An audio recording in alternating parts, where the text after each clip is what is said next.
আমাদের ওয়াইফাই লাইনটা একটু ক্লিয়ার করুন।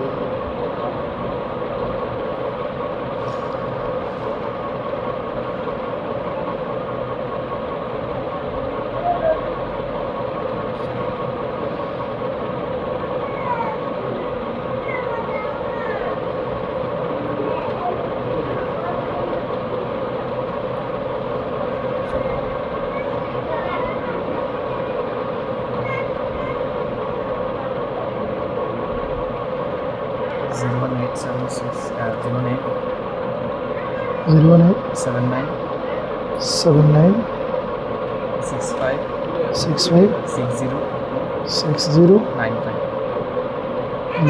95 next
শুরু করতে পারি।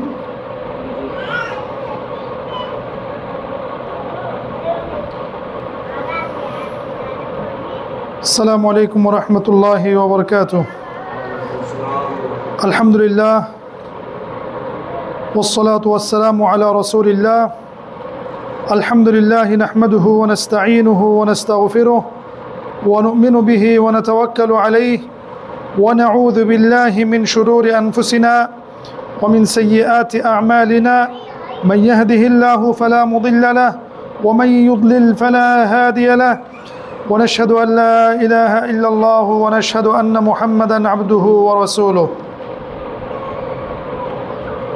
اللهم صل وسلم على نبينا محمد وعلى آله وصحبه ومن تبعهم بإحسان إلى يوم الدين. أما بعد، أعوذ بالله من الشيطان الرجيم. بسم الله الرحمن الرحيم. يا أيها الناس اتقوا ربكم الذي خلقكم من نفس واحدة وخلق منها زوجها وبث منهما رجالا كثيرا ونساء واتقوا الله الذي تساءلون به والأرحام إن الله كان عليكم رقيبا. يا أيها الذين آمنوا اتقوا الله حق تقاته ولا تموتن إلا وأنتم مسلمون. يا أيها الذين آمنوا اتقوا الله وقولوا قولا سديدا يصلح لكم أعمالكم ويغفر لكم ذنوبكم ومن يطع الله ورسوله فقد فاز فوزا عظيما. وقال رسول الله صلى الله عليه وسلم: أما بعد فإن أصدق الحديث كتاب الله وخير الهدي هدي محمد صلى الله عليه وسلم وشر الأمور محدثاتها وكل محدثة بدعة وكل بدعة ضلالة وكل ضلالة في النار أما بعد قال الله عز وجل لقد كان لكم في رسول الله أسوة حسنة لمن كان يرجو الله واليوم الآخر সম্মানিত উপস্থিতি মুসল্লিয়ানে কেরাম,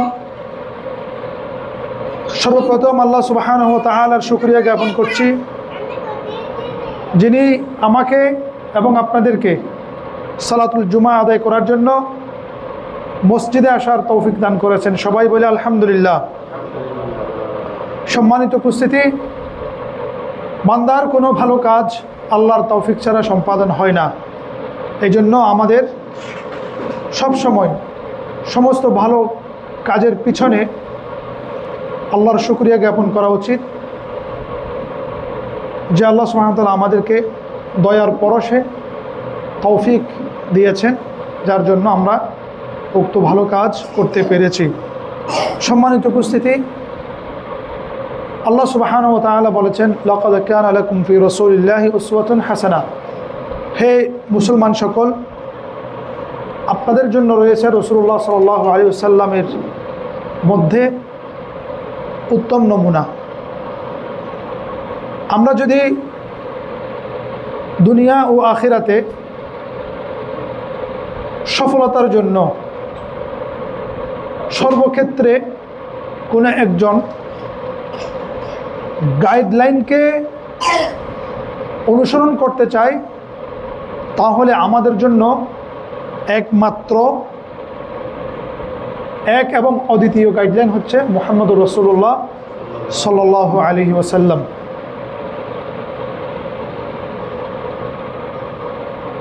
কারণ রাসূলুল্লাহ সাল্লাল্লাহু আলাইহি ওয়াসাল্লাম তিনি সেই ব্যক্তি যাকে আল্লাহ সুবহানাহু ওয়া তাআলা মানবিক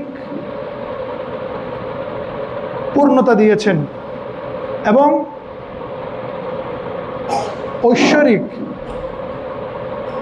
আল্লাহ প্রদত্ত শিক্ষা আল্লাহ সুবহানাহু ওয়া তাআলা তাকে দিয়েছেন, তাকে নির্বাচিত করেছেন এবং তাকে সুন্দরভাবে লালন পালন করেছেন, তার মনকে পরিষ্কার পরিচ্ছন্ন করেছেন, যাতে তিনি নবুয়তের আগেই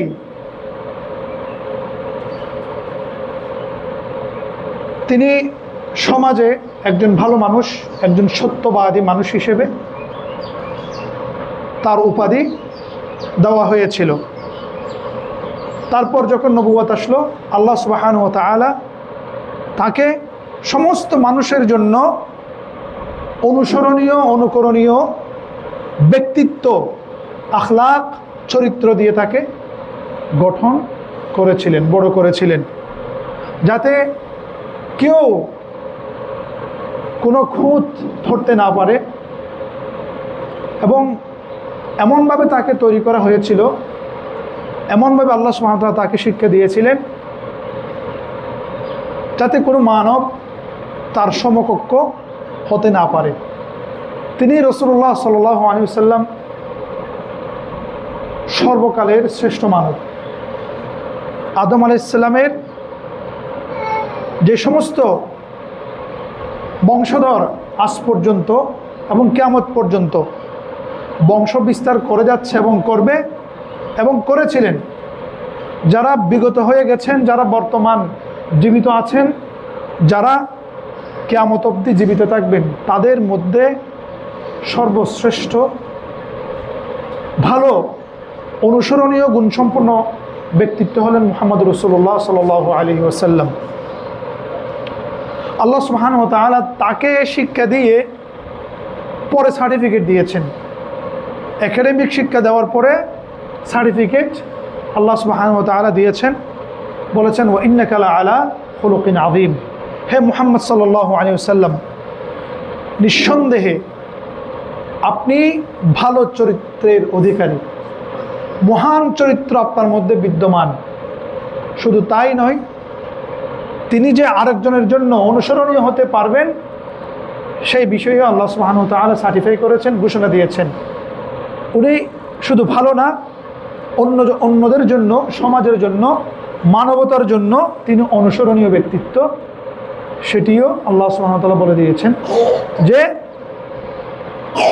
লাকাদ কানা লাকুম ফি রাসূলিল্লাহি উসওয়াতুন হাসানা, নিঃসন্দেহে আপনাদের জন্য রয়েছে মুহাম্মদ সাল্লাল্লাহু আলাইহি ওয়াসাল্লামের জীবন পরিক্রমার মধ্যে এক উত্তম নমুনা। আপনি যদি কোনো একটা বাড়ি করতে চান, আপনি খুঁজে নেবেন যে ভালো ম্যাটেরিয়ালস এবং ভালো ইঞ্জিনিয়ার, যিনি আপনার বাড়ির জন্য নকশা প্রণয়ন করবেন, প্ল্যান এস্টিমেট তৈরি করবেন এবং আপনার স্বপ্নের বাড়িটি তিনি করে দিবেন। আপনি যদি জীবনকে বিনির্মাণ করতে চান, শুধু এই জীবন না, পরকালের জীবনকেও যদি আপনি বিনির্মাণ করতে চান, যদি শান্তিতে এখানে এবং পরকালে আপনি থাকতে চান, আর এই জন্য যদি আপনি কোনো গাইডলাইন খুঁজেন, তাহলে আমাদের জন্য গাইডলাইন হচ্ছে কোরআনুল কারীম, আর তার প্র্যাকটিক্যাল চরিত্র হচ্ছেন রাসূলুল্লাহ সাল্লাল্লাহু আলাইহি ওয়াসাল্লাম। যেমন মা আয়েশা রাদিয়াল্লাহু আনহা, আমাদের সবার উম্মুল মুমিনিন, একটু এভাবে বলবেন, মা আয়েশা বলবেন, কারণ এই আয়েশা রাদিয়াল্লাহু আনহা আমাদের ধর্মের বলতে গেলে যে সমস্ত দাম্পত্য মাসলা আমরা শিখেছি, বিশেষ করে হযরত আয়েশা রাদিয়াল্লাহু আনহার কাছ থেকেই আমরা পেয়েছি। আর ওনাকে এই শিয়া গোষ্ঠী, রাফিদি গোষ্ঠী একটু তাচ্ছিল্যের সাথে মেনশন করে, সেজন্য আমরা যখন আয়েশা রাদিয়াল্লাহু আনহার কথা আসবে, আমরা ওনাকে শ্রদ্ধার সাথে, সম্মানের সাথে আমাদের মা হিসেবে আমরা ওনাকে সম্বোধন করব। ওনাকে জিজ্ঞেস করা হয়েছিল যে রাসূলুল্লাহ সাল্লাল্লাহু আলাইহি ওয়াসাল্লাম কেমন ছিলেন? তিনি এক কথায় উত্তর দিয়েছিলেন যে উনি একজন চলন্ত কোরআন ছিলেন, একজন চলন্ত কোরআন ছিলেন। মানে কোরআনুল কারীমে যে সমস্ত ভালো গুণ, যে সমস্ত গুণের কথা বলা হয়েছে, তার প্র্যাকটিক্যাল রূপ হচ্ছেন আমাদের প্রিয় নবী মুহাম্মদ সাল্লাল্লাহু আলাইহি ওয়াসাল্লাম। যেই সমস্ত শীর্ষ চরিত্রগুলো আছে, যেমন সত্যবাদিতা, আমানতদারিতা, তারপরে প্রতিশ্রুতি রক্ষা, তারপরে বীরত্ব, উদারতা, তারপর হচ্ছে আপনার পরোপকার, মানুষের জন্য রিস্ক নেওয়া এবং দুঃখ দুর্দশায় পতিত মানুষকে আশ্রয় দেওয়া এবং সত্য কথা বলা, ন্যায় ভিত্তিক বিচার আচার করা, এই শীর্ষস্থানীয় ভালো কাজের স্বীকৃতি রাসূলুল্লাহ সাল্লাল্লাহু আলাইহি ওয়াসাল্লাম তার নবুয়তের আগেই পেয়েছিলেন। তার শত্রুরা এবং জাত শত্রু বলতে গেলে আবু সুফিয়ান, তখন তিনি মুসলমান হননি। যখন রোমান সম্রাট তাকে জিজ্ঞেস করেছিল, বা পারস্য সম্রাট, যে যেই মানুষ নবী দাবি করছে তার বিষয়ে বলো, আবু সুফিয়ান মূলত গিয়েছিল রাসূলুল্লাহ সাল্লাল্লাহু আলাইহি ওয়াসাল্লামের বিষয়ে বদনামি করার জন্যই। যখন তাকে রোমান সম্রাট সম্ভবত বা পারস্য সম্রাট জিজ্ঞেস করেছিল, আচ্ছা তোমাদের যে ব্যক্তি, তোমাদের দেশে যে ব্যক্তি নবুয়ত দাবি করছে, সে কি মিথ্যা কথা বলে না? মানে জাতশত্রু সাক্ষ্য দিতে বাধ্য হয়েছিল যে রাসূলুল্লাহ সাল্লাল্লাহু আলাইহি ওয়াসাল্লাম মিথ্যাবাদী না, এবং তাকে সবাই আল আমিন বলে ডাকত। মানুষ তখন তো আধুনিক যুগ ছিল না, যখন সফরে যাইতো, দেশ ছেড়ে বা মদিনা ছেড়ে বা মক্কা ছেড়ে যখন কোথাও যাইতো, মক্কা ছেড়ে, তখন তার বাড়িতে যেই মূল্যবান সম্পদগুলো আছে, তার যে কোনো ধরনের মূল্যবান সম্পদ, এগুলো নিরাপত্তার জন্য কার কাছে গচ্ছা রাখা হতো? রাসূলুল্লাহ সাল্লাল্লাহু আলাইহি ওয়াসাল্লামের কাছে গচ্ছিত রাখা হতো। তো শত্রুরাই তার বিষয়ে সাক্ষ্য দিয়েছেন। আর আরবিতে একটা কথা বলা হয় যে ওরুব্বা মালিহাতিন শাহিদাত লাহা দাররাতুহা ওয়াল ফাদলু মা শাহিদা বিহিল আদাউ, বলে অনেক মেয়ের সৌন্দর্য সম্পর্কে তার সতীন সাক্ষ্য দেয়, তার সতীন পর্যন্ত কি দেয়? সাক্ষ্য দেয়। আর সবচাইতে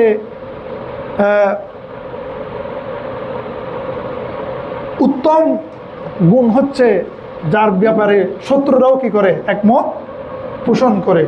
রাসূলুল্লাহ সাল্লাল্লাহু আলাইহি সাল্লামের আচরণ এমন ছিল যে বন্ধুর আগে শত্রুরা সেটা স্বীকার করতে বাধ্য হতো। তো আমাদের জন্য রাসূলুল্লাহ সাল্লাল্লাহু আলাইহি সাল্লাম হচ্ছেন আল্লাহ সুবহানাহু ওয়া তাআলা কর্তৃক নির্ধারিত, আল্লাহ সুবহানাহু ওয়া তাআলা কর্তৃক পরিমার্জিত, আল্লাহ সুবহানাহু ওয়া তাআলা কর্তৃক নির্দেশিত আদর্শ। কুরআনুল কারীমের প্র্যাকটিক্যাল রূপ হচ্ছেন মুহাম্মদুর রাসূলুল্লাহ সাল্লাল্লাহু আলাইহি ওয়াসাল্লাম। সম্মানিত উপস্থিতি, যারা আমাদের সামনে এখন সেলিব্রিটি হিসেবে, ইনফ্লুয়েন্সার হিসেবে, আপনার যাদেরকে আমরা মোটিভেশনাল হিসেবে আমরা দেখি সারা বিশ্বময়, হয়তো তারা দেখা যায় যে ব্যক্তিগত কোনো একটা সেক্টরে অথবা কোনো রাজনীতিতে তারা ভাস্বর হয়েছে, অথবা অনেকে খেলাধুলায় ভাস্বর হয়েছেন, অথবা কেউ যুদ্ধ ক্ষেত্রে ভাস্বর হয়েছেন, কেউ অর্থনীতিতে নোবেল পেয়েছেন, কেউ চিকিৎসায় নোবেল পেয়েছেন, কেউ শান্তিতে নোবেল পেয়েছেন। কিন্তু একটা মিক্সড প্রোগ্রাম, একটা হচ্ছে আপনার সমন্বিত প্যাকেজ, সৎ চরিত্রের সব সৎ গুণাবলীর, সুন্দর গুণাবলীর যদি একটা মিক্সড প্যাকেজ আমরা যদি চাই, যুদ্ধে, শান্তিতে, সততায়, সব ক্ষেত্রে যদি আমরা একজন টোটাল মানুষকে চাই, তাহলে তিনি হচ্ছেন রাসূলুল্লাহ সাল্লাল্লাহু আলাইহি ওয়াসাল্লাম। মাইকেল এইচ হার্ট যখন তালিকা করেছিলেন যে মানব ইতিহাসে স্মরণযোগ্য সেই পিরিয়ড থেকে আজ পর্যন্ত সফল 100তম ব্যক্তি, এই তালিকার শীর্ষে স্থান দিতে বাধ্য হয়েছিলেন তিনি রাসূলুল্লাহ সাল্লাল্লাহু আলাইহি ওয়াসাল্লামকে। তাকে জিজ্ঞেস করা হয়েছিল, এত মানুষ থাকতে কেন মুহাম্মদ সাল্লাল্লাহু আলাইহি ওয়াসাল্লাম এই 100 সফল মানুষের তালিকায় শীর্ষস্থান দখল করেছিলেন? তিনি বলেছিলেন, বাকিরা যারা তালিকার পিছনে আছে হয়তো সাহিত্যে তারা ভাস্বর হয়েছেন, অথবা তারা যুদ্ধক্ষেত্রে ভাস্বর হয়েছেন, অথবা তারা রাজনীতিতে ভাস্বর হয়েছেন, কিন্তু সবগুলো মিলিয়ে একটা টোটাল প্যাকেজ, শান্তির একটা টোটাল প্যাকেজ, যুদ্ধক্ষেত্র, ন্যায়, পথ প্রদর্শন, সমাজে উদারতা প্রতিস্থাপন, এর সমস্ত কিছুর একটা ভালো কিছুর উপমা একমাত্র মুহাম্মদ রাসূলুল্লাহ সাল্লাল্লাহু আলাইহি ওয়াসাল্লামের মধ্যেই পাওয়া গিয়েছিল। ভালো কিছুর সমস্ত ভালোর উপাদানগুলো একমাত্র রাসূলুল্লাহ সাল্লাল্লাহু আলাইহি ওয়াসাল্লামের মধ্যেই পাওয়া গিয়েছিল। সেজন্য আমরা যদি ইহকালে এবং পরকালে শান্তি চাই, তাহলে আমাদের উচিত রাসূলুল্লাহ সাল্লাল্লাহু আলাইহি ওয়াসাল্লামকে অনুসরণ করা। ওনাকে বাদ দিয়ে আপনি যদি সফল হতে চান, আপনি ক্ষেত্র বিশেষে সফল হতে পারেন, আপনি খেলাধুলায় সফল হতে পারেন, আপনি মিউজিকে সফল হতে পারেন, আপনি সাহিত্যে সফল হতে পারেন, আপনি যুদ্ধে সফল হতে পারেন, আপনি শান্তি প্রতিষ্ঠায় আংশিক সফল হতে পারেন। কিন্তু নিঃস্বার্থ, আপেক্ষিক, নিরপেক্ষভাবে, নিরপেক্ষভাবে যদি আপনি একজন সব দিক থেকে সফল মানুষকে চান, তাহলে রাসূলুল্লাহ সাল্লাল্লাহু আলাইহি ওয়াসাল্লামকে অনুসরণ করতে হবে। সম্মানিত উপস্থিতি, আজকে যারা আমাদের সমাজে মোটিভেশনাল, যারা বিশেষ করে পশ্চিমা জীবনধারায় যারা উদ্ভাসিত, যারা নিজেদেরকে পশ্চিমা জীবন ব্যবস্থার কপি যারা করতে চায়, যারা ওই সমস্ত কিছু এখানে এস্টাবলিশ করতে চায়, তাদের যদি আপনি জীবন খুঁজে দেখেন, তারা বিভিন্ন চারিত্রিক জটিলতায়, স্ক্যান্ডেলে পরিপূর্ণ। তারা আমাদের সামনে ভালো ভালো কথা বলে, কিন্তু তারা ব্যক্তি জীবনে সফল নয়। কথা হচ্ছে একটা শিল্প, এই শিল্প অনেকে আয়ত্ত করতে পারে, এই শিল্প মানুষের সামনে উপস্থাপন করাটা আরেকটা শিল্প, হয়তো দুটো শিল্প তার কি একসাথে পাওয়া যায়। মানুষ বিমুগ্ধ হয়ে তাদের কথা শুনে, কিন্তু তাদের ভিতরটা হচ্ছে অন্তঃসার শূন্য। ধরে নিলাম কেউ একজন, তার কথা এবং কাজের মধ্যে অনেক মিল রয়েছে, কিন্তু দেখা যাবে যে মানুষের যে মৌলিক বিষয়, সমাজের, পৃথিবীর মানুষের, মানব সভ্যতার যে মৌলিক যে উপাদানগুলো দরকার, মৌলিক সাইডগুলো দরকার, হ্যাঁ, সে দুই একটা সাইডে হয়তো পরিপূর্ণ, বাকিগুলোতে সে অন্তঃসার শূন্য। সেই জন্য আমাদের জন্য অ্যাপ্রোপ্রিয়েট এবং প্রপার প্যাকেজ হচ্ছে মুহাম্মদ রাসূলুল্লাহ সাল্লাল্লাহু আলাইহি ওয়াসাল্লাম। আজকে যে বিষয়ে আমাকে কথা বলতে বলা হয়েছে, যে দৈনন্দিন জীবন, মুসলমানের দৈনন্দিন জীবন কেমন হওয়া উচিত। আমরা এই জন্য কোনো ব্যক্তিকে আজকে আমরা হাইলাইট করব না, কোনো ব্যক্তির আদর্শ আমরা খুঁজতে যাব না, কোনো পশ্চিমা ব্যক্তি হোক বা প্রাচ্যের কোনো ব্যক্তির কাছে আমরা যাব না। আমরা রাসূলুল্লাহ সাল্লাল্লাহু আলাইহি সাল্লামের দেখানো পথ, তিনি কিভাবে জিন্দেগি করতেন, তিনি কিভাবে সকাল অতিবাহিত করতেন, তিনি কিভাবে সকালের পর অপরাহ্নকে অতিবাহিত করতেন, তিনি কিভাবে সন্ধ্যা উদযাপন করতেন, তিনি কিভাবে রাত্রি উদযাপন করতেন, তিনি কিভাবে ঘুমাতে যেতেন, এগুলো আমরা সংক্ষিপ্ত পরিসরে কথা বলবো। এরপর আমাদের একজন ভাই আসছেন যিনি ইসলামের ছায়াতলে, যিনি জাহান্নাম থেকে মুক্তির জন্য জাহান্নাম থেকে বের হতে পেরেছেন, আলহামদুলিল্লাহ, জান্নাতের পথে তাকে সুস্বাগতম। আমরা ওনাকে নিয়ে কিছু কথা বলবো। এরপর আরেকটা মহামারী নিয়ে আমাদের কথা না বললেই নয়, সেটা হচ্ছে এই ইসকন এবং তাদের মুসলমান নারীদের নিয়ে, আমার মা এবং আমার বোনদের নিয়ে, আমার মেয়েদের নিয়ে তাদের যে ঘৃণ্য, নোংরা এবং সভ্যতা বিবর্জিত যে কালচার, যে অ্যাক্টিভিটিস, সেগুলো নিয়ে আমরা একটু আলোকপাত করব। সম্মানিত উপস্থিতি, আমাদের হাতে যে সময়, সেই সময়গুলো আমরা তিনটা টপিক্সে আমরা নক করব, ইনশাল্লাহ নক করার চেষ্টা করব। তবে বাহুল্যতা আমরা বর্জন করব, যেহেতু আমাদের হাতে সময় কম। সম্মানিত উপস্থিতি, আমরা শুরু করব রাসূলুল্লাহ সাল্লাল্লাহু আলাইহি সাল্লাম কীভাবে ঘুম থেকে উঠতেন।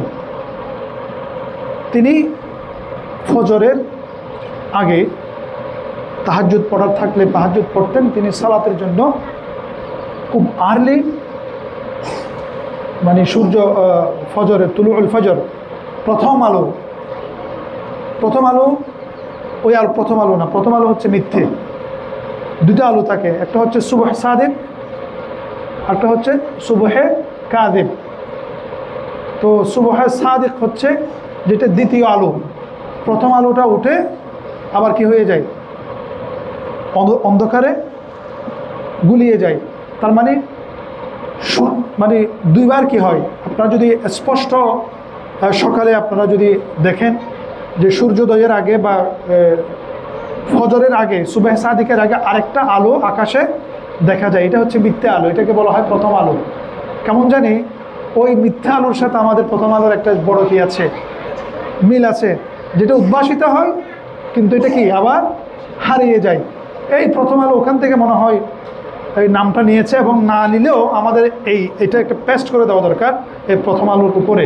যাই হোক, রাসূলুল্লাহ সাল্লাল্লাহু আলাইহি সাল্লাম খুব সকালে, খুব ভোরে সালাতুল ফজরের জন্য ঘুম থেকে জাগতেন। জাগার সময় তিনি যিকির আজকার পড়তেন, উঠেই তিনি দৌড় দিতেন না। এটা হচ্ছে একটা নিয়ম। কি বলতেন রাসূলুল্লাহ সাল্লাল্লাহু আলাইহি সাল্লাম? আলহামদুলিল্লাহিল্লাযী আহইয়ানা বা'দামা আমাতানা ওয়া ইলাইহিন নুশুর। এটাই সায়েন্স বলে, আপনি যখন ঘুম থেকে উঠা মাত্র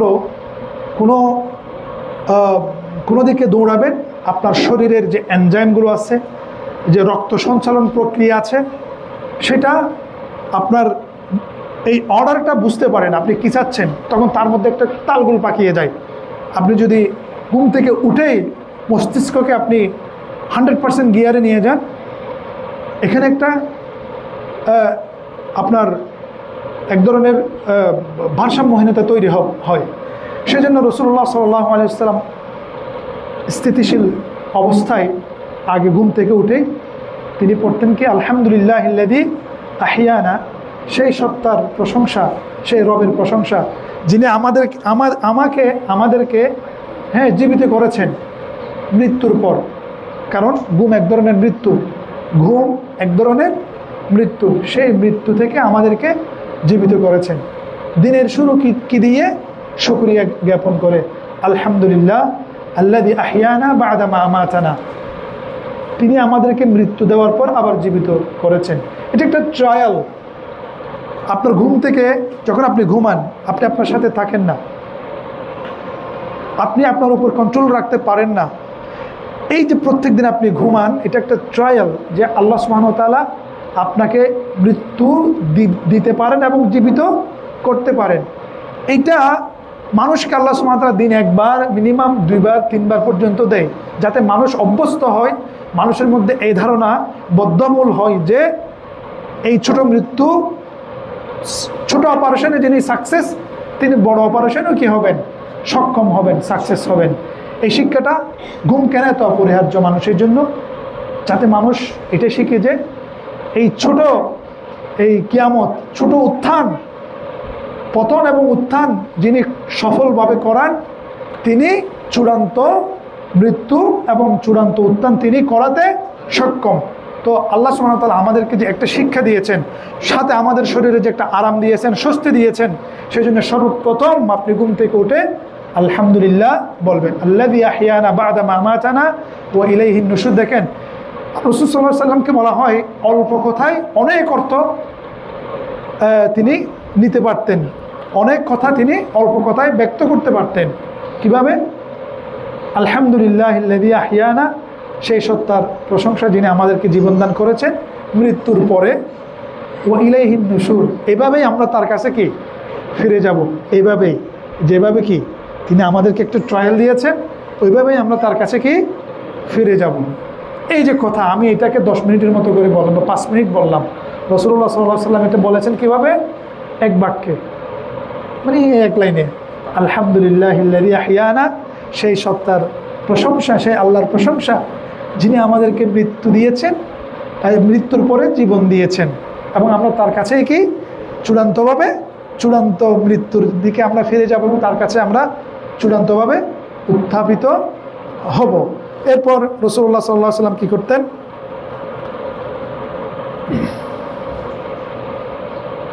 হ্যাঁ, একটা কথা বলে রাখি এখানে, এটাই হচ্ছে সায়েন্টিফিক একটা ওয়ে। আপনি ঘুম থেকে উঠেই যদি আপনি টয়লেটে দৌড় মারেন অথবা বাইরে চলে যান, আপনার মস্তিষ্ক এটা বুঝতে পারবে না যে কি একটা হলো।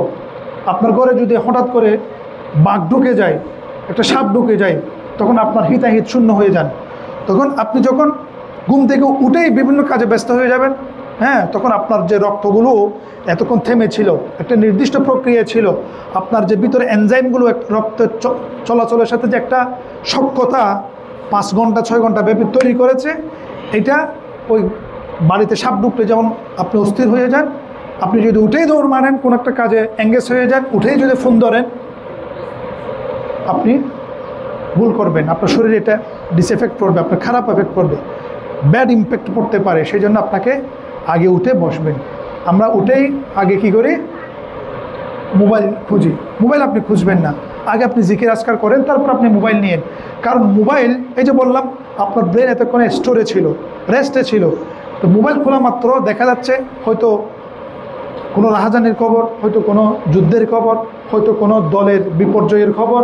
আপনার দিনটা শুরু হলো কি দিয়ে, একটা বিপর্যয়ের খবর দেখে শুনে মস্তিষ্ক তখন কি সর্বপ্রথম যে সিনটা পেল সেটা হচ্ছে কি আতঙ্ক। আপনার দিন, আপনার শরীর যে ভালো যাবে সেটা ইঙ্গিত করছে না। এটা আমাদের করা উচিত নয়। আগে আমরা আল্লাহর সাথে কথা বলে, আল্লাহর শুকরিয়া জ্ঞাপন করে ধীরে স্থিরভাবে আমরা কি বাকি কাজগুলো করব। এরপর রাসূলুল্লাহ সাল্লাল্লাহু আলাইহি ওয়াসাল্লাম কী করতেন?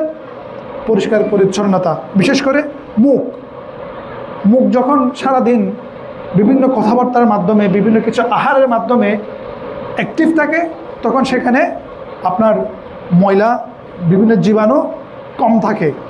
যখন এটা প্যাসিভ হয়ে যায়, নিষ্ক্রিয় হয়ে যায়, তখন এই যে 5 ঘন্টা 6 ঘন্টা ভিতর থেকে বিভিন্ন পদার্থ আপনার মুখের মধ্যে চলে আসে, হ্যাঁ, এবং ওগুলো বিভিন্ন এনজাইমের সাথে মিশে আরেক ধরনের অ্যাসিডিটি বা আরেক ধরনের প্রক্রিয়ায় গিয়ে অন্য একটা রূপ নেয়। তখন এটা সবসময় শরীরের জন্য ভালো কিছু বয়ে আনে না। ওখানে কিছু ভালো উপাদান থাকে, ঠিক আছে, কিন্তু অলমোস্ট এটা হার্মফুল। হ্যাঁ, 5 ঘন্টা 6 ঘন্টা এরা অবস্থান নিয়েছে, ভিতর থেকে আসা বিভিন্ন এনজাইম, হ্যাঁ, তারপর মাথা থেকে আসা বিভিন্ন এনজাইম, এগুলোকে পরিষ্কার করতে হবে। সেজন্য রাসূলুল্লাহ সাল্লাল্লাহু আলাইহি ওয়াসাল্লাম কী করতেন? মিসওয়াক করতেন। ঘুম থেকে উঠে তিনি কী করতেন? মিসওয়াক করতেন। আমাদের উচিত ঘুম থেকে উঠে আগে জিকির আজকার করে মিসওয়াক করা। মিসওয়াক করার পর যেটা করতে হবে সেটা হচ্ছে ওযু। যদি আপনার ফরজ গোসল থাকে, জানাবতের গোসল থাকে, আপনি জানাবতের গোসল করলে উজু হয়ে যায়। যদি না থাকে তাহলে আপনি উজু করবেন। কারণ এই যে আপনি শোয়ার অবস্থায় আপনার রক্ত চলাচলের নির্দিষ্ট একটা প্রক্রিয়া, হ্যাঁ, লক্ষণীয় ওখানে সাধিত হয়েছে। হ্যাঁ, তো এটা হতে পারে বেশি জোরে গিয়েছে অথবা আস্তে গিয়েছে। এটাকে সচল করার জন্য আপনার শরীরকে আপনার ঠান্ডা দিয়ে একটু কী করতে হবে, এটাকে অ্যাক্টিভ করতে হবে। হ্যাঁ, যাতে সে একটু স্থির হয়, একটু পানি পায়, একটু শৈথিল্যতা তার মধ্যে আসে, যাতে সে আশ্বস্ত হয়। এগুলো সব সায়েন্টিফিক প্রক্রিয়া। আপনি উজু করবেন। হ্যাঁ, উজু করার পর আপনি ভালোভাবে এই মাথা এখানে এখানে এখানে পানি দিয়ে আপনি উজু করবেন। এটা বলা হয় যখন মানুষের মধ্যে হাইপার চলে আসে, হাইপার টেনশন চলে আসে, হ্যাঁ, তখন তার উজু করা ভালো। এটা হাদিসে প্রদর্শিত, রাসূল সাল্লাল্লাহু আলাইহি ওয়াসাল্লাম বলেছেন। সেই সাথে এটা রাসূল সাল্লাল্লাহু আলাইহি ওয়াসাল্লামের সুন্নাত যে আমরা ঘুম থেকে উঠে ফজরের পর আমরা সালাতের জন্য আগে কোথায় চলে যাব? উজু করতে চলে যাব। রাসূলুল্লাহ সাল্লাল্লাহু আলাইহি ওয়াসাল্লাম বলেছেন যে তোমাদের মধ্যে কেউ যদি উজু করতে যায় এবং ভালোভাবে উজু করে, এতটুক করতে মিনিমাম হচ্ছে এতটুক, যদি কেউ এতটুক নিয়ে আসে ভালো। হ্যাঁ, বিশেষ করে শীতের সময় অনেকেই উজুকে শর্টকাট করে। এটা না করে ভালোভাবে যখন আপনি পানি পৌঁছাবেন, শীতকালে হলেও রাসূলুল্লাহ সাল্লাল্লাহু আলাইহি ওয়াসাল্লাম বলতেছেন যে উজু করার পর ভালোভাবে উজু করে এবং বলে আশহাদু আল্লা ইলাহা ইল্লাল্লাহ, হ্যাঁ, আশহাদু আল্লা ইলাহা ইল্লাল্লাহ ওয়া আন্না মুহাম্মাদুর রাসূলুল্লাহ। হ্যাঁ, তার জন্য কি আল্লাহুম্মা জাআলনি মিনাত তাওয়াবিন ওয়া জাআলনি মিনাল মুতাতাহহিরিন, তার জন্য জান্নাতের 8টি দরজায় কি একসাথে খুলে যায়। সুবহানাল্লাহ। এগুলো আপনি মনে করেন যে কথার কথা, ধর্মীয় টেক্সট না। যখন আপনার মধ্যে কিয়ামতের বাস্তবতা যখন উন্মোচিত হবে, তখন এই হাদিসের অর্থগুলো আপনি বুঝবেন যে জান্নাতের 7টি দরজা উজুর জন্য খোলা হয়েছে। আল্লাহর কাছ থেকে চাইবেন, আল্লাহ, আমরা বান্দারা অনেক সময় কিছু দিয়ে ফিরিয়ে দিতে কি হই, ইতস্তবোধ করি। আপনি তো আহকামুল হাকিমিন, আপনি তো আরও বেশি উদার। আমাদের জন্য যে দরজা খুলেছেন সেটা কখনো বন্ধ করিয়েন না। আমাদের পাপের কারণে সেটা কি বন্ধ করিয়েন না। আচ্ছা, উজু করলাম, তারপর কি সালাতুল ফজর, জামাতের সাথে সালাতুল ফজর আদায় করা। জামাতের সাথে কি করা? সালাতুল ফজর আদায় করা।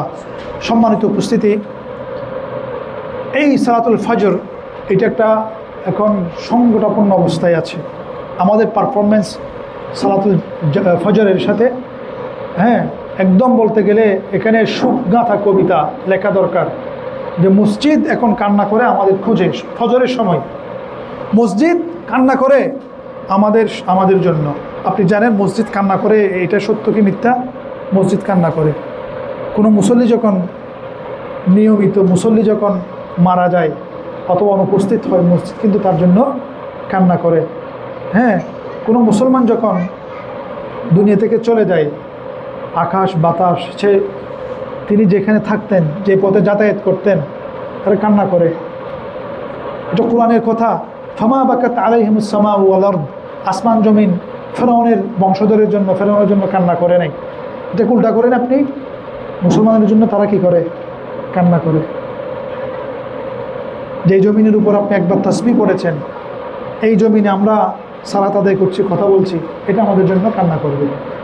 তো মুসল্লিহীন সালাতুল ফজর, মসজিদ এখন কান্না করে। মসজিদের কান্নাগুলো আমাদের বোঝা দরকার। ভালো মন্দ, স্কলার, নন স্কলার, স্টুডেন্ট, টিচার, সবাই কিন্তু এখন এই ফিতনায় পড়ে গেছে। সালাতুল ফজর ত্যাগ করা, জামাতে বিশেষ করে,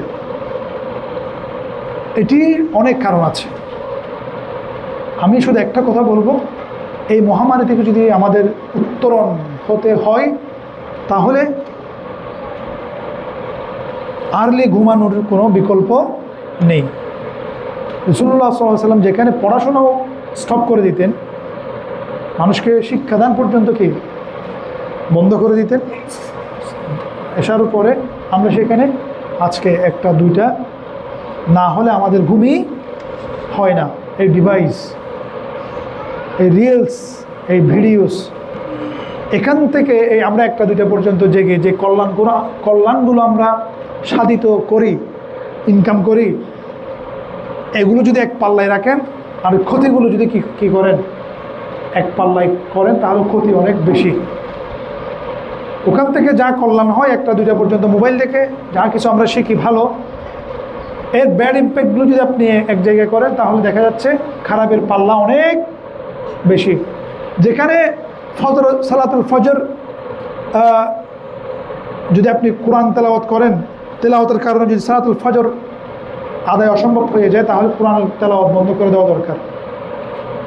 তাহাজ্জুদ পড়তে গিয়ে যদি আপনার সালাতুল ফজর সরে যাওয়ার ভয় থাকে, তাহলে তাহাজ্জুদ বন্ধ করে দেওয়া দরকার। সেখানে রিলস, সেখানে ওয়াজ মাহফিল, বক্তা, তারপর ইত্যাদি দেখার কোনো অর্থই হয় না।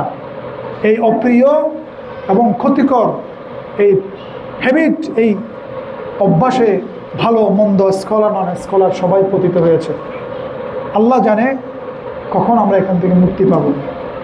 আমি নিজের জন্য প্রথমে হেদায়েত চাই, ওরা আমার ভাইদের জন্য হেদায়েত চাই। আল্লাহ যেন আমাদেরকে এই ফিতনা থেকে রক্ষা করেন, সবাই বলেন আমিন। সম্মানিত উপস্থিতি, রাসূলুল্লাহ সাল্লাল্লাহু আলাইহি সাল্লাম বলেছেন, মান সাল্লাল ফজর ফি জামাআ ثم جلس يذكر الله حتى تطلع الشمس ثم صلى ركعتين كانت له كأجر حجة وعمرة تامة যে ব্যক্তি সালাতুল ফজর আদায় করলো জামাতের সাথে এবং সালাতুল ফজর শেষ করার পর জামাতের সাথে বসে বসে জিকির আজকার করতে লাগলো সূর্য উদয় পর্যন্ত। সূর্য উদয়ের পর সে 2 রাকাত সালাত আদায় করলো, তার জন্য একটি পূর্ণ হজের সওয়াব এবং একটি পূর্ণ উমরার সওয়াব। রাসূল সাল্লাল্লাহু আলাইহি ওয়াসাল্লাম শুধু এটা বলেন নাই, তাম্মা, পূর্ণ উমরার সওয়াব, পূর্ণ হজের সওয়াব, পূর্ণ হজের সওয়াব, পূর্ণ হজের সওয়াব, পূর্ণ উমরার সওয়াব, পূর্ণ উমরার সওয়াব, পূর্ণ উমরার সওয়াব 3বার বলছেন, যাতে মানুষের মধ্যে সন্দেহ না থাকে। হজ কে কে করেছেন? আলহামদুলিল্লাহ যারা করেছেন। যারা করতে পারেননি, এটা একটা বিজনেস অফার। হজ করতে যারা পারেননি, উমরা করতে যারা পারেননি, হাজিরা হজ করতে যাওয়ার জন্য 1 বছর অপেক্ষা করতে হয়, অনেক টাকা খরচ করতে হয়। আপনি যদি ঘরে বসে টাকা খরচ না করে, বিমানে না চড়ে, যদি শুধুমাত্র কি ইন্টারেস্ট খাবো যে আমি ইনভেস্ট করবো না, ইন্টারেস্ট খাবো যে, এটা যদি আপনি করতে চান, সালাতুল ফজর জামাতের সাথে আদায় করবেন, বসে বসে জিকির করবেন, সূর্য উদয় হলে 2 রাকাত সালাত পড়বেন, একটি পূর্ণ হজ, একটি পূর্ণ হজ, একটি পূর্ণ হজের সওয়াব পাবেন, সাথে একটি পূর্ণ উমরা, একটি পূর্ণ উমরা, একটি পূর্ণ উমরার সওয়াব পাবেন। সুবহানাল্লাহ। ইসলাম হচ্ছে সহজ, ইসলাম সহজ। মূর্খ বক্তারা ইসলামকে টাফ করে দিয়েছে। ইসলাম কঠিন না, মূর্খ বক্তারাই মানুষকে ভয় দেখিয়ে দেখিয়ে ইসলামকে টাফ করে দিয়েছে। আল্লাহ রাসূল বলেছেন, আদ-দীন ইউসর। দেখেন, এটা আমার কথা না, ধর্ম হচ্ছে সহজ। ওয়ালা ইউশাদ্দা ফিদ-দীনি আহাদুন ইল্লা গালাবা। আর ধর্ম নিয়ে যারাই বাড়াবাড়ি করবে, যারা ধর্মকে কঠিনভাবে উপস্থাপন করতে চাইবে, সে পরাজিত হবে। সে কি হবে? এই দিন হচ্ছে ফিতরতের দিন, এই দিন হচ্ছে স্বচ্ছতার দিন। ফিতরত কি হুজুর? ফিতরত হচ্ছে ছোট বাচ্চা। 1 বছরের 2 বছরের বাচ্চারা মিথ্যা কথা বলতে পারে, কৃত্রিমতা আছে তাদের মধ্যে। হ্যাঁ, আগুন, ওরা আগুনের কাছে যায় না, পানির কাছে যাবে। এটা হচ্ছে ফিতরত। ইসলাম হচ্ছে এই ফিতরতের ধর্ম। ন্যাচারালি যেটা কি ভালো লাগে, কমন, এটা ভালো লাগবেই, মনের ভালো লাগবেই। যতক্ষণ পর্যন্ত না মনকে কেউ ডাইভার্ট করে নাই, দূষিত করে নাই, মনকে যদি নিরপেক্ষভাবে ছেড়ে দেওয়া হয়, হ্যাঁ, সে কোথায় যাবে? ইসলামের কাছে গিয়ে বসে পড়বে এবং নত হয়ে যাবে। আল্লাহ আমার ভাইকে রহম করেছেন, আলহামদুলিল্লাহ, তাকে ইসলামের দিকে ধাবিত করেছেন। কারণ ইসলাম খুব সহজ একটি ধর্ম। এখন উনি ইনশাল্লাহ মসজিদে এসছেন, ইসলাম কবুল করবেন। আমরা তাকে বলবো না যে তুমি আগে 7 পুকুরের পানি দিয়ে গোসল করে আসো, এখানে 2টা কালা ফাটা কোরবানি দাও। না, আমি জিজ্ঞেস করব আপনি কি আল্লাহ সুবহানাহু ওয়া তাআলাকে এক আল্লাহ হিসেবে বিশ্বাস করেন? উনি যদি বলেন হ্যাঁ আমি বিশ্বাস করি, আর মুহাম্মদ রাসূলুল্লাহ সাল্লাল্লাহু আলাইহি ওয়াসাল্লামকে আপনি কি শেষ নবী হিসেবে, নবী ও রাসূল হিসেবে বিশ্বাস করেন?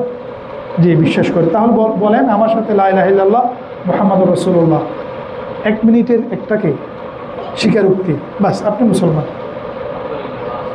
এরপর ওনাকে গিয়ে আপনারা বলবেন না আপনার নুনু কাটতে হবে, আর যদি নুনু না কাটেন আপনার গর্দান কেটে দিতে হবে, কারণ আপনি মুরতাদ। এক ব্যক্তি জাপানে মুসলমান হয়েছে, মুসলমান হওয়ার পর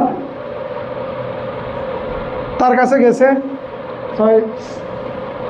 এখন তোমার তো খতনা করা দরকার, তো যদি খতনা না করি এটা তো অনেক কষ্টের, তুমি মোরতাদ হয়ে যাবে, তাহলে তোমার গর্দানা কেটে ফেলবো। মোরতাদ হয়ে গেলে কি করতে হয়? গর্দান কেটে ফেলতে হয়। তখন ওই ব্যক্তি পত্রিকায় দিছে যে কেমন ধর্ম গ্রহণ করলাম, ধর্ম এটা মানলে নিচে কাটতে হবে, আর এটা ছাড়লে উপরে কাটা যাবে। এটা যদি ধর্ম এটা মেনে চলি নিচে কাটতে হবে, আর যদি ধর্ম এটা ছাড়ে দিই উপরে কাটা যাবে। এই হচ্ছে চরমপন্থীদের কি অবস্থা। চরমভাবে ইসলামকে ভয়ের একটা বিভীষিকার একটা ধর্ম হিসেবে উপস্থাপন করেছে। আমরা বলবো আপনি করতে পারলে এটা ভালো, এটা আপনার ইসলামিক সিম্বল, করা উচিত। আর যদি আপনি না করেন তাহলে বেশি কিছু ক্ষতি হবে না। ওনাকে কাটাকাটির মাসলায় না গিয়ে আগে সালাতের কথা বলেন, জামাতের সাথে জাকাতের কথা বলেন, সদকার কথা বলেন, সিয়ামের কথা বলেন, হজের কথা বলেন, সত্য কথা বলার জন্য বলেন, হ্যাঁ মানুষের প্রতি দয়াশীল হওয়ার জন্য বলেন। মা বাবা থাকলে ওরা যদি অন্য ধর্মীয় থাকে এদের সাথে সুসম্পর্ক রাখতে হবে, কোনো অপশন নেই। হ্যাঁ আপনি তাকে সহজ সহজ সহজ বিষয়গুলো বলেন, একেবারে পাহাড় তার উপর চাপিয়ে দিয়েন না, মানে কি এটা কি, এরকম যেন না হয়। ওনার প্রতি ভালোবাসা, সদয় কোমল একটা কি দেন সম্পর্ক ওনার জন্য স্থাপন করেন, যাতে উনি সবসময় আপনাদের সাথে আসলেই যেন মনে করেন যে মায়ের কোলে আসছেন। উনি মায়ের কোলে হয়তো আর যাবেন না, হয়তো যাবেন, কিন্তু ইসলাম হচ্ছে একটা বট গাছ, একটা মা। এখানে এই উষ্ণতা, এই আদর, এই মোহাম্মত ওনাকে উপভোগ করতে হবে। ওনাকে ভয় দেখাবেন না। ওনাকে আপনার ছেলেকে যেভাবে আপনি আস্তে আস্তে শিক্ষা দেন, আগে কি খাওয়ান? দুধ খাওয়ান, তারপরে জৌ খাওয়ান, জৌ এগুলো যারা মানে বয়স্ক তারা বুঝবেন। তারপর আপনি ভাত দেন আপনার ছেলেকে। আপনি কি আগেই গোশত দিয়ে ভাত দেন? এটা তো ভালো জিনিস, গোশত দিয়ে ভাত খাওয়ানো ভালো না, এটা আপনি ছেলেকে আপনি দেন না। আগে নরম নরম নরম নরম জিনিস খাওয়ান। এভাবে মানুষকে কি করতে হবে? আস্তে আস্তে আস্তে আস্তে, হ্যাঁ ওনাকে আল্লাহর ভালোবাসার কথা বলেন, ওনাকে যে আল্লাহ সুবহানাহু ওয়া তাআলা আগুন থেকে রক্ষা করছে এটা বলেন, ওনাকে সহযোগিতা করেন, ওনাকে কর্ম দেখিয়ে দেন, বলেন যে ইসলামে কর্ম করাটা অনেক ভালো। তারপর যদি ওনার প্রয়োজন হয় ওনাকে হেল্প করেন। জি, এরপর সালাতুল ফজরের পর আসছে যে আপনার জামাতের সাথে সালাত আদায় করার পর আমাদের জন্য যেটা আছে সেটা হচ্ছে জিকির আজকার করা। কতক্ষণ পর্যন্ত? হ্যাঁ, সূর্যোদয় পর্যন্ত। আপনি এরপর জিকির আজকারের মধ্যে অবশ্যই সকালের যে জিকিরগুলো আছে প্রায় 14-15টা দোয়া, আসবাহানা ওয়া আসবাহাল মুলকু লিল্লাহ ওয়ালহামদুলিল্লাহ লা ইলাহা ইল্লাল্লাহু ওয়াহদাহু লা শারীকা লাহু له الملك وله الحمد وهو على كل شيء قدير. اللهم إني أسألك خير هذا اليوم وخير ما بعده، وأعوذ بك من شر هذا اليوم وشر ما بعده. ربي أعوذ بك من الكسل وسوء الكبر، وأعوذ بك من عذاب في النار وعذاب في القبر. اللهم بك أصبحنا وبك أمسينا وبك نحيا وبك نموت وإليك النشور. اللهم أنت ربي لا إله إلا أنت، خلقتني وأنا عبدك وأنا على عهدك ووعدك ما استطعت. أعوذ بك من شر ما صنعت، أبو لك بنعمتك علي وأبو بذنبي فاغفر لي فإنه لا يغفر الذنوب إلا أنت. اللهم بك أصبحنا وبك أمسينا وبك نحيا وبك نموت وإليك النشور. اللهم ما أصبح بي من نعمة أو بأحد فمنك وحدك لا شريك لك، لك الحمد ولك الشكر. اللهم عافني في بدني، اللهم عافني في سمعي، اللهم عافني في بصري، لا إله إلا أنت. اللهم إني أعوذ بك من الكفر والفقر، وأعوذ بك من عذاب في القبر، لا إله إلا أنت. حسبي الله لا إله إلا هو، عليه توكلت وهو رب العرش العظيم. أعوذ بكلمات الله التامات من شر ما خلق. اللهم إني أسألك العفو والعافية في الدنيا والآخرة. اللهم إني أسألك العفو والعافية في ديني ودنياي وأهلي ومالي. اللهم استر عوراتي وآمن روعاتي. اللهم احفظني من بين يدي من خلفي وعن يميني وعن شمالي ومن فوقي، وأعوذ بعظمتك أن أغتال من تحتي. اللهم عالم الغيب والشهادة، فاطر السماوات والأرض، رب كل شيء ومليكه، أشهد أن لا إله إلا أنت. أعوذ بك من شر نفسي ومن شر شيطاني وشركي، وأنا أقترف على نفسي سوءا أوجره إلى مسلم. بسم الله الذي لا يضر مع اسمه شيء في الأرض ولا في السماء وهو السميع العليم. سبحان الله وبحمده عدد خلقه ورضا نفسه وزنة عرشه ومداد كلماته. يا حي يا قيوم برحمتك استغيث، اصلح لي شأني كله ولا تكلني إلى نفسي طرفة عين। ইত্যাদি দোয়া রাসূল সাল্লাল্লাহু আলাইহি ওয়াসাল্লাম সকাল সন্ধ্যায় জিকির করতেন। এই দোয়াগুলোর অর্থ যদি আপনাদেরকে বলি, সুবহানাল্লাহ, আমি এই যে বললাম সুবহানাল্লাহ ওয়া বিহামদিহি আদাদা খালকিহি ওয়া রিদা নাফসিহি, শুধু এটার অর্থ বলি আজকে। সুবহানাল্লাহ, আল্লাহর প্রশংসা, এবং তার একই কথা প্রশংসা এবং তার পবিত্রতা ঘোষণা করা। কত পরিমাণ আপনি বলতে, কত পরিমাণ করা যায়? আদাদা খালকিহি, দেখেন সৃষ্টির পরিমাণ। কয়টা সৃষ্টি আছে পৃথিবীতে? হাজার কোটি বালি আছে, বলেন তো, এটা সৃষ্টি না? প্রাণীটা বাদ দিলাম, বালি কতগুলো আছে? এখন বলা হচ্ছে বালির চাইতে বেশি গ্রহ আছে। ফেরেশতা কতগুলো আছে আল্লাহু আলাম। যারা একবার বাইতুল মামুরে ঢুকে কিয়ামত পর্যন্ত আর কি করতে পারবে না, আবার চান্স পাবে না। কতগুলো মানুষ মারা গেছে, কত প্রাণী মারা গেছে, কতগুলো মশা, কতগুলো মাছি, কতগুলো এনজাইম আপনার শরীরে, জীবাণু, ডিএনএ, এগুলো আল্লাহ সৃষ্টি না? কেউ এভাবে মানে এই ধারণা কেউ আসবে একটা সংখ্যার সাথে তুলনা দেওয়ার জন্য? যদি কাউকে বলা হয় অল্প ভাষায়, আল্লাহ রাসূল বলছেন সুবহানাল্লাহি ওয়া বিহামদিহি আদাদা খালকিহি, সৃষ্টির সমপরিমাণ। ওয়া রিদা নাফসিহি, আল্লাহর সন্তুষ্টি পরিমাণ। আজীব কথা, এটা কারো মাথায় আসার কথা যে আপনার জন্য এই এতটুকু প্রশংসা, যতটুকু আপনি যতটুকু সন্তুষ্ট। আর আল্লাহর সন্তুষ্টি কি ছোটোখাটো? আমরা তো সন্তুষ্ট হলে 5,000 টাকা দিই, 10,000 টাকা দিই, হ্যাঁ। আর প্রধানমন্ত্রী হলে ইসকনকে জমি দিয়ে দেয় কিছু, হ্যাঁ, অল্প করে কয়েক কাঠা, এর চেয়ে বেশি তো কিছু না, নাকি? আল্লাহ বলতেছেন কি, আর রাসূল সাল্লাল্লাহু আলাইহি ওয়াসাল্লাম বলতেছেন আপনার সন্তুষ্ট যতটুকু অতটুকু আমার প্রশংসা আপনার জন্য।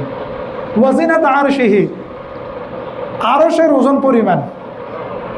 এটা কি? যেখানে এই যে বালি যতগুলো আছে, এতগুলো পৃথিবী আছে বা গ্রহ আছে। পৃথিবী হয়তো একটা নস্যি, ছোট। বালির চাইতে বেশি পরিমাণ কি আছে? গ্রহ আছে। এই গ্রহগুলো আমার, এই পৃথিবী, এই গ্রহ সব কিছু ওই ইয়ার তুলনায়, আরশ না, কুরসির তুলনায় একটা কি, এই আংটি, মরুভূমিতে একটা আংটি ফেলে দিয়েছে। আবার ওই কুরসি আরশের কাছে ঠিক ওইরকমই, কিছুই না বলতে গেলে। এবার আরশের ওজন কত হবে আপনি ভেবে দেখেন। ওয়া মিদাদা কালিমাত,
বুঝতে পেরেছেন?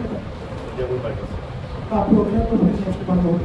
যাই হোক, আচ্ছা, আপনারা দেখতে পাচ্ছেন এটা একটা হলফনামা, ধর্মান্তর সংক্রান্ত। আমি এটার অরিজিনাল কপি পেলে আমার ভালো হতো। যাই হোক, এটা যেহেতু সাক্ষীরা বলেছে এটা, হ্যাঁ, এটা অথেন্টিক কিনা, এটার বই আছে কিনা আপনার কাছে? হ্যাঁ, আচ্ছা, ঠিক আছে। আপনি স্বেচ্ছায় ইসলাম ধর্মকে গ্রহণ করেছেন নাকি আপনাকে কেউ জোর করেছে? কেউ মুখ দেখিয়েছে? কোনো মেয়েকে বিয়ে করার জন্য কি আপনি ইসলাম ধর্ম গ্রহণ করছেন? কেউ কি আপনাকে কোনো প্রেশারাইজ করেছে? কোনো প্ররোচনা দিয়েছে, আপনাকে বাধ্য করেছে? আপনি কি স্বেচ্ছায় সরকারে এই মুসলমান হওয়ার সিদ্ধান্ত নিয়েছেন? আপনার বয়স কত? হ্যাঁ, তো আপনি এটা এফিডেভিট করেছেন, এফিডেভিট গ্রহণ করেছেন, ঠিক আছে। তাহলে আমরা বুঝতে পারলাম, আমরা শুনতে পেলাম যে আমাদের ভাই, তার নাম কি? এর একটা কি নাম ছিল? হৃদয়। পুরো নাম বলে? হৃদয় দাস। আপনার বাড়ি কোথায়? 2000 নিবাসী হৃদয় দাস। তিনি আগে হৃদয় দাস ছিলেন, অনুসারী ছিলেন। তিনি স্বেচ্ছায় নিজের করারে, নিজের সিদ্ধান্তে তিনি মুসলমান হওয়ার আগ্রহ প্রকাশ করেছেন আমাদের কিছু ভাইয়ের মাধ্যমে। সুতরাং আমরা তাকে এই এফিডেভিট মূলে এটার অরিজিনাল কপির মূলে আমরা তাকে ইসলাম গ্রহণ করার যে পদ্ধতি আমরা তাকে শিখিয়ে দেবো এবং তার আনুষ্ঠানিকভাবে আজকে সেটা আমরা সম্পাদন করবো। আপনি এটাও শুনেছেন, আমি তাকে জিজ্ঞেস করেছি তাকে কোনো কেউ বাধ্য করেছে কিনা, ফোর্স করেছে কিনা, কোনো রূপ দেখিয়েছে কিনা। হ্যাঁ, তিনি বলেছেন না। তিনি এটাও বলেছেন যে তিনি স্বজ্ঞানে, স্বকরারে তিনি ইসলাম গ্রহণ করার সিদ্ধান্ত নিয়েছেন। ঠিক আছে, অনেক ভালো করেছেন। তো আপনি ইশারা করেন যে আল্লাহ সুবহানাহু ওয়া তাআলা একজন। আপনি কি আল্লাহকে একজন মানেন না কয়েকজন মানেন? একজন। আপনার সৃষ্টিকর্তা হিসেবে কয়জন আছেন? একজন। তিনি কে? আল্লাহ। আর আপনি কি মনে করেন বা মানেন যে রাসূলুল্লাহ মুহাম্মদ রাসূলুল্লাহ সাল্লাল্লাহু আলাইহি ওয়াসাল্লাম আল্লাহর শেষ নবী, প্রেরিত নবী এবং রাসূল? মানেন? মন থেকে মানেন? জি, আলহামদুলিল্লাহ, আপনি মুসলমান হয়ে গেছেন।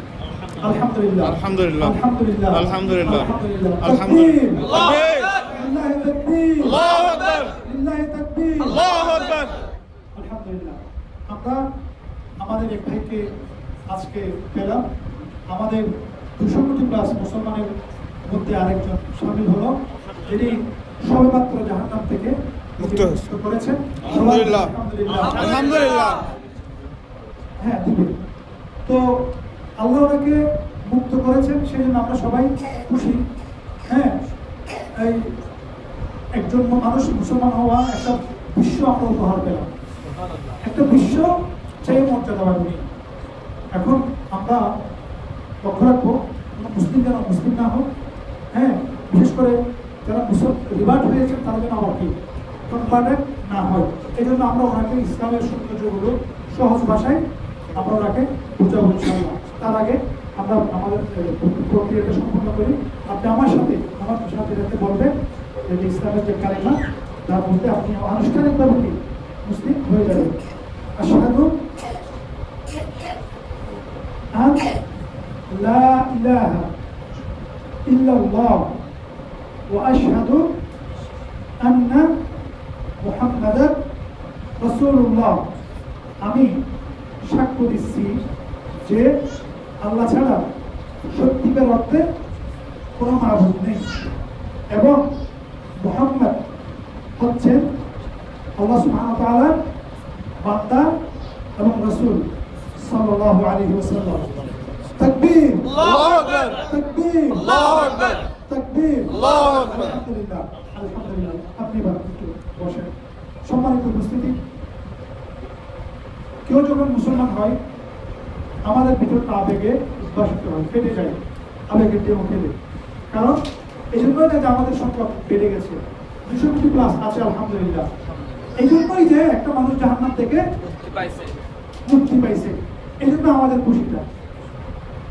এই জন্যই আমরা খুশি হই যে ব্যক্তি পূজা, মূর্তি পূজা থেকে, জড়বস্তু পূজা থেকে তিনি সবকিছুর মালিক, স্রষ্টা, ওনাকে চিনতে পারছেন, ওনার কাছে ফিরে যাচ্ছেন। এই জন্য আমরা খুশি হই, অন্য কারণে না।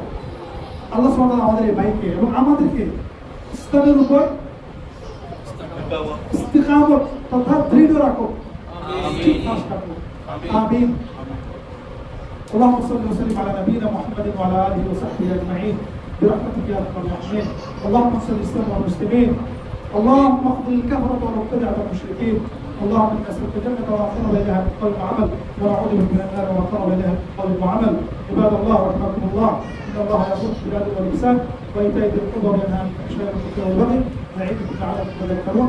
فاذكروا الله العلي العظيم يذكركم وادعوه يستجب لكم، وذكر الله تعالى اعلى واولى واهم واتم واعظم واعز وجل. اقيموا الصلاة.